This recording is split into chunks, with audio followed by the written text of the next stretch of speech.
રાષ્ટ્રપતિ દ્રૌપદી મુર્મુનું અભિભાષણ શરૂ થયું। દેશની અર્થવ્યવસ્થાને ગતિ મળવા द्वारा भारत के लोगों में हीन भावना में भरने काम किया गया था। आप आजादी के बाद पहली बार मेरी सरकार ने ही उसे तोड़ने का साहस किया है।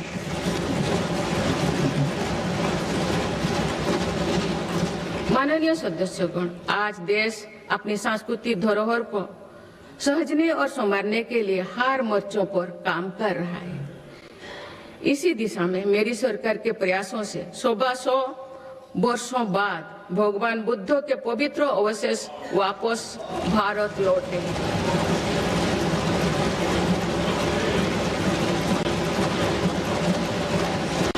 उन्हें आप सामान्य जनमानस के दर्शन के लिए समर्पित किया गया है। इस वर्ष सौराष्ट्र के सोमनाथ मंदिर के नवनिर्माण के 75 वर्ष भी पूरी होने जा रहे हैं।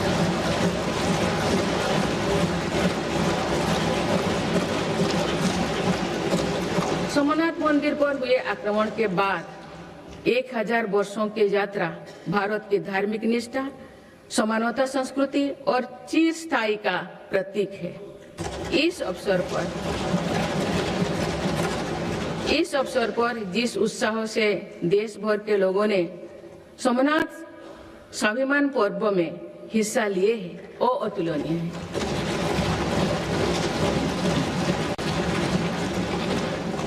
कुछ ही समय पूर्व राजेंद्र चल द्वारा गंगईकोंडा चोलापुरम की स्थापना की भी 1000 वर्ष पूरी। इस अवसर ने भी करोड़ों देशवासियों को अपनी अतीत को गर्व करने का मौका दिया गया है। माननीय सदस्यगण, हमारा भारत प्राचीन ज्ञान विज्ञान का केंद्र रहा है। ये ज्ञान विज्ञान प्राचीन पांडुलिपियों के रूप में हजारों वर्षों से पीढ़ी दर पीढ़ी सुरक्षित होता आया, परंतु विदेशी आक्रमणों और आजादी के बाद की उपेक्षा के कारण इस संपदा को बड़ा नुकसान हुआ है। आप मेरी सरकार इस ज्ञान भंडार का संरक्षण करने जा रहे हैं।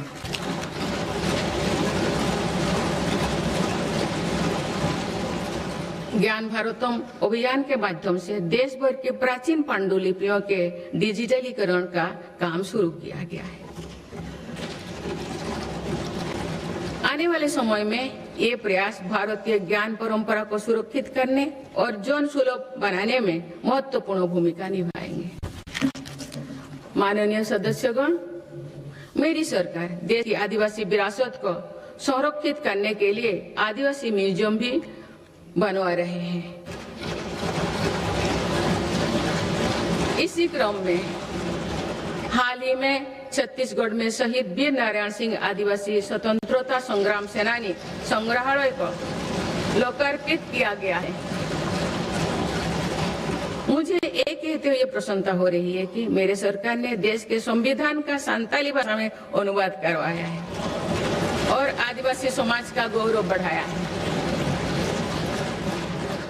माननीय सदस्यगण, जब हम अपने परंपराओं और संस्कृति का सम्मान करते हैं तो विश्व भी उसका सम्मान करता है। पिछले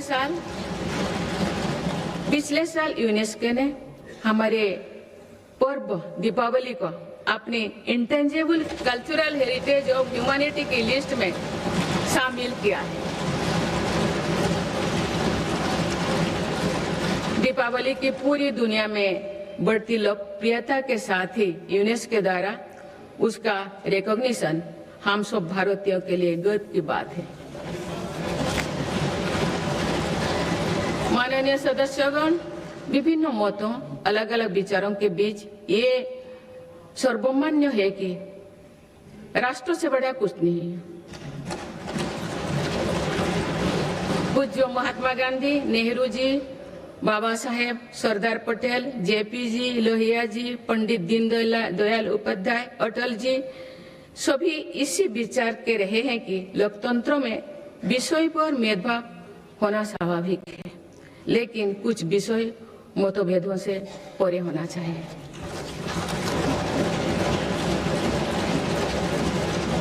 विकसित भारत का संकल्प, भारत की सुरक्षा आत्मनिर्भरता, स्वदेशी का अभियान, एकता के लिए प्रयास, स्वच्छता, राष्ट्र से जुड़े ऐसे विषयों पर सांसदों को एकमत होना ही चाहिए।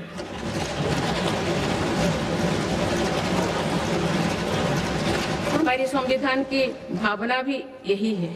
इसीलिए मेरा आज आप सभी से आग्रह है कि हर सांसद राष्ट्रहित के विषय पर एकमत होकर देश की प्रगति का हिस्सा बनकर चर्चा करें। देश की प्रगति में नई ऊर्जा भरे। माननीय सांसदगण, आज सभी देशवासी देख रहे हैं कि भारत अपने भविष्य के एक महत्वपूर्ण पड़ाव पर है। आज जो निर्णय लिए जा रहे हैं, इसका प्रभाव आने वाले वर्षों में दिखाई देगा।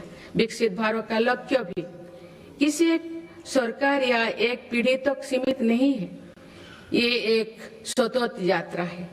इस यात्रा में हम सभी के प्रयास, अनुशासन और निरंतरता का महत्व है। आने वाले समय में देश की प्रगति हमारी सामूहिक संकल्पों से ही होगा।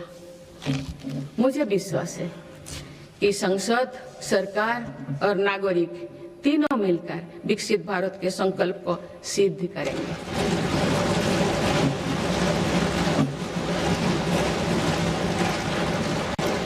हम भारतवासी राष्ट्रहित को सर्वोपरि रखते हुए संवैधानिक मूल्यों के साथ आगे बढ़ेंगे। सभी देशवासी अपने कर्तव्यों का निर्वहन राष्ट्रहित, राष्ट्र कल्याण में करेंगे। इसी विश्वास के साथ मैं सभी सांसदों को एक सफल और सार्थक सत्र के लिए बहुत बहुत शुभकामनाएं देती हूँ। धन्यवाद। जय हिंद, जय भारत।